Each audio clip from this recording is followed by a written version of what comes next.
मानकोली ब्रिजवर भीषण अपघात, सीसीटीव्ही नसल्याने प्रश्नचिन्ह।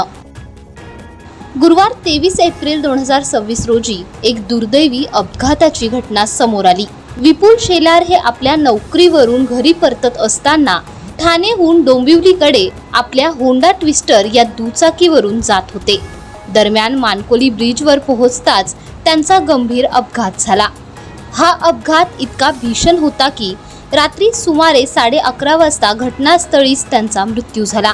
घटनेची माहिती एका नागरिकाने 112 या आपत्कालीन क्रमांकावर कॉल करून पोलिसांना दिली। माहिती मिळताच नारपोली पोलीस स्टेशन येथील पोलिसांनी घटनास्थळी धाव घेतली। या प्रकरणी केस इंचार्ज PSI सोनाली पाटील यांनी FIR नोंदवली असून पुढील तपास PSI महेश माधवड हे करत आहेत। दरम्यान या घटनेमुळे एक गंभीर प्रश्न उपस्थित झाला आहे। मानकोली सारख्या महत्त्वाच्या ब्रिजवर एकही CCTV कॅमेरा नसणे ही अत्यंत चिंताजनक बाब आहे। पोलिसांकडून पुढील तपास सुरू आहे।